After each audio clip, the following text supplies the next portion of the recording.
Oi, eu sou o Eduardo, estudante de design gráfico da Universidade Federal do Paraná, e eu estou aqui como professor do ateliê pré-vestibular. Caiu nesse vídeo de paraquedas e não sabe o que é o ateliê? Ele é um cursinho preparatório para as provas de desenho específicas dos cursos de arquitetura e de design de produto da Universidade Federal do Paraná. Então, ficou interessado? Segue com a gente e vê os nossos outros vídeos também. Nessa aula, vamos falar sobre composição e Gestalt. Ensinar para vocês o que é composição e como pensar e utilizar conceitos de Gestalt. E também vamos demonstrar um pouco como vocês podem aplicar esses conceitos. Primeiro, você sabe o que é composição? Composição é a disposição de elementos visuais em um espaço. Pode gerar diversas combinações das partes de um mesmo desenho, e por isso é muito importante que seja uma das etapas iniciais antes de ir com o lápis no papel. Para entender melhor, diferente dos conceitos que ensinamos nas aulas anteriores, como por exemplo, gradação tonal, em que você vai construindo a transição por etapas, na composição você escolhe a disposição que vai favorecer o seu desenho. Não existe um jeito certo que funcione em todas as situações. E agora você já deve estar se perguntando o que é Gestalt e por que está conectado com composição. O conceito de Gestalt foi primeiro introduzido na filosofia e psicologia contemporânea por Christian von Ehrenfels. Mas o verdadeiro pai da Gestalt foi Max Wettmeier. A palavra, como vocês já devem ter percebido, tem origem alemã e surgiu de estudos que queriam compreender os processos psicológicos envolvendo a ilusão de ótica. Entender como partes de um desenho podem gerar uma única forma pode potencializar o seu desenho como um todo. Por isso, nosso objetivo aqui é ensinar vocês o conceito para que vocês possam unir com a composição dos seus desenhos. Antes de partirmos para a Gestalt, você sabe quais são as formas geométricas puras? Ou seja, as formas mais simples para a composição? Elas são a linha, o quadrado, o retângulo, círculo e o triângulo. Depois vamos explicar melhor cada uma, mas por enquanto lembre delas. Quanto à Gestalt, ela atua por meio de leis e princípios. Vamos falar primeiro sobre os princípios básicos, que são a clareza, unidade e o equilíbrio. A clareza dentro da composição acontece quando você percebe facilmente os elementos. Neste exemplo, a clareza está pela ordem que os elementos estão posicionados, o que ajuda numa ordem de leitura e essa continuidade que deixa mais coerente o todo. Você não sente que há quebras que atrapalham a fluidez visual. Outro exemplo é você ser capaz de perceber a figura fundo, isto é, perceber a forma junto com o fundo como um só. Então, quanto mais claro estiver a forma, mais fácil é de perceber a separação da figura e do fundo. Nesse cartaz, dá para diferenciar o garfo das garrafas de vinho, por conta da clareza. Agora, a unidade é quando você percebe uma coerência no todo. Essa imagem, por exemplo, você percebe que há uma coerência pelo estilo dos elementos, como os padrões de contrastes interagem com as formas. E o último princípio, o equilíbrio. Na composição, acontece quando você percebe uma disposição equilibrada dos elementos, ou seja, não há um peso visual marcante dentro da composição. Então, nenhuma área da imagem pode estar tão pesada que o olhar fique preso nela. O princípio de equilíbrio se divide em três definições. O equilíbrio assimétrico, isto é, quando as formas estão em lados diferentes, mas se equilibram. O equilíbrio simétrico, que ocorre quando cada unidade situada de um lado de uma linha central é rigorosamente repetida do outro lado, podendo ocorrer pequenas variações. E o terceiro, o equilíbrio radial, acontece quando as formas são colocadas na composição em relação a um ponto central e os eixos radiais que partem dele. Sabendo dos princípios básicos, fica mais fácil para entender as leis da Gestalt, uma vez que elas carregam esses princípios. Ao todo, são 8 leis da Gestalt. Repito, 8 leis da Gestalt. E são elas: a unidade, unificação, segregação, fechamento, continuidade, proximidade, semelhança e a pregnância da forma. E nós vamos apresentar uma por uma, então pegue uma caneta se quiser anotar para não se perder. A primeira lei é a lei da unidade, que consiste em entender uma ou várias partes de uma composição como um único elemento. Ela é parecida com o princípio da unidade, mas no princípio você dá mais atenção a cada elemento para uma coesão do todo. Na imagem, o traçado em vermelho destaca como todas essas formas podem ser percebidas como um só.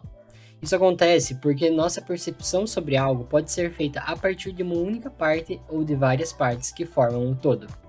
A segunda lei é a lei da unificação. É quando nosso cérebro tenta buscar uma ordem nas formas, ou seja, organiza em um grupo unificado. A terceira lei, de segregação, ocorre quando conseguimos separar cada unidade visual de uma composição pelo contraste. Nessa imagem, ela acontece por figura fundo, pela diferença entre a cor cinza e o preto. O fechamento ocorre quando nosso cérebro tenta unir e fazer ligações. Na imagem, a gente percebe as formas em cinza como se elas preenchessem o vazio. Assim, ela interage indiretamente com os elementos escuros. Observe nesse exemplo, o corte dos círculos são os mesmos, eles estão direcionados para o centro. Por ligações, é fácil perceber um cubo branco. Já a lei da continuidade acontece quando elementos semelhantes parecem se estender para uma direção, como se estivessem em movimento. Aqui destacamos em vermelho esse movimento. Essas são outras formas em que a lei da continuidade pode aparecer. Os elementos parecem seguir uma ordem. A direção depende do seu olhar, mas é inevitável fazer a ligação entre cada elemento e a direção deles. A proximidade é quando elementos que estão próximos são percebidos como uma unidade ou grupo. Quanto mais próximo, maior a unificação. Já a semelhança ocorre quando você reconhece os elementos semelhantes como uma unidade. Mas a diferença aqui da proximidade é que a organização desses elementos é bem importante. Assim, a ideia de agrupar com elementos comuns é mais fácil. Nesse exemplo, pela disposição das bolas de bilhar e as cores branco e amarelo, você consegue unir as bolas de cores iguais, como também ver o copo de bebida. E chegamos na última lei, que é a lei da pregnância da forma. Primeiro, veja essa imagem. Intuitivamente, uma das primeiras coisas que você repara são os 5 conjuntos de blocos e depois processa as cores. Mas logo você identifica que são os Simpsons, e por isso a pregnância é alta nesse exemplo. Essa lei se caracteriza pela facilidade na compreensão, leitura e identificação de uma composição visual, podendo ser alta pregnância ou baixa. Essa lei está ligada com os 3 princípios que ensinamos lá no início, a de clareza, unidade e de equilíbrio. Agora vamos falar mais sobre as obras geométricas básicas. A maneira em que elas são dispostas pode influenciar na forma em que a composição é entendida. A linha pode estar na horizontal, vertical ou diagonal. A horizontal passa a sensação de repouso, continuidade e estabilidade. Já a linha vertical, a de equilíbrio, leveza, elevação e também de continuidade. A linha diagonal passa a sensação de movimento, tensão, agressividade e dinamismo. Nessa imagem, você percebe um certo equilíbrio por conta das linhas horizontais e verticais. Já nessa outra, as linhas na diagonal geram um atrito ou tensão que não acontecem na imagem anterior. Outra situação, se você observar lado a lado as duas imagens, a diferença é bem clara sobre a sensação que elas passam em relação à maneira que as linhas estão dispostas. Agora vamos falar sobre o quadrado. Tanto o quadrado quanto o retângulo passam a ideia de ordem, estabilidade, segurança e permanência. Veja esse exemplo. Os quadrados parecem estáveis e passam a sensação de ordem. Mas nesse daqui, em que tanto os quadrados como as linhas diagonais estão presentes, tem mais presença de movimento. De penúltima forma é o círculo. Esse passa a sensação de movimento, continuidade, suavidade, perfeição e completude. Nesses 2 exemplos, você consegue ver o formato de círculo passando a ideia de movimento e continuidade, que é diferente no caso do quadrado ou do retângulo. E por fim, mas não menos importante, o triângulo. Assim como as linhas diagonais, ele gera tensão e também movimento, mas aqui tem um destaque pela sensação de crescimento e direção. Veja esses dois exemplos. O modo como os triângulos estão dispostos causa a sensação de tensão e, por eles estarem representados em diferentes posições, ajuda na ideia de movimento. Mas com tantos conceitos e formas, como vamos pensar nas combinações? São muitos os jeitos de pensar numa combinação para uma representação visual. Aqui vai um exemplo de modos que você pode interrelacionar as formas. A primeira imagem é um exemplo de como os elementos podem estar contidos na folha, com as formas interagindo entre si. Já a segunda, a maior parte dos elementos estão vazados da folha. E nesses outros dois, os elementos estão posicionados na margem da folha, como se eles estivessem encaixados. E nessa aula, vamos ensinar duas maneiras de combinar as formas. Uma a fim de dar ideia de movimento e a outra de ritmo. O movimento está ligado com uma ideia de velocidade, então linhas curvas ou diagonais podem induzir a essa sensação. E outra forma de pensar no movimento é deformar uma quadrícula. Nesses exemplos, os quadrados ficam compensados, reforçando a ideia de tensão.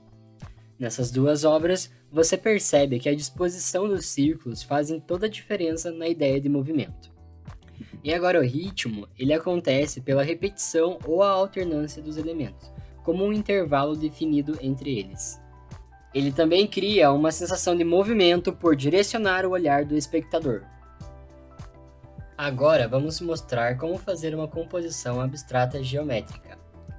O essencial dessa composição é simplificar ao máximo as formas até não ser possível reconhecer qualquer coisa que represente uma figura na composição, utilizando somente elementos geométricos puros que conferem clareza, precisão e objetividade à obra.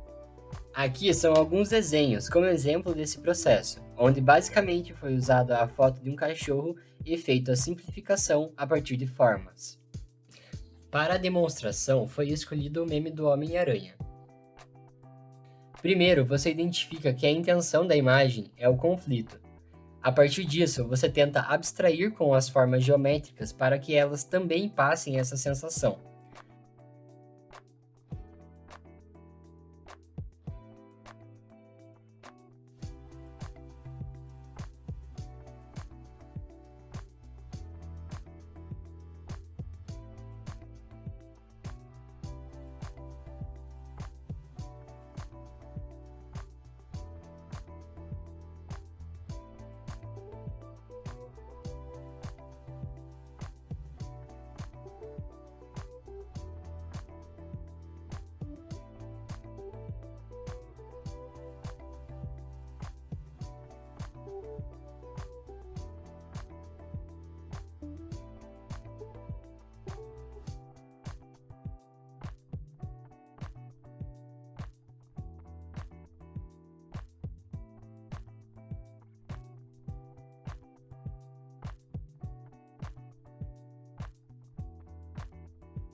Por isso, foi usado triângulos que parecem se enfrentar no centro da folha. E depois, foi desenhados outros objetos, a fim de produzir contraste usando formas e cores que destaquem os triângulos no centro da folha. A cabeça de um deles virou um círculo vermelho, assim como a aranha nas costas do outro. E as outras partes do corpo viraram triângulos vermelhos e azuis e um retângulo azul. Por fim, para representar a malha de teias nos uniformes foi feito uns arabescos em grade que ficam soltos na composição.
O resultado é um desenho bastante abstrato, onde fica difícil reconhecer as formas figurativas anteriores da composição geométrica.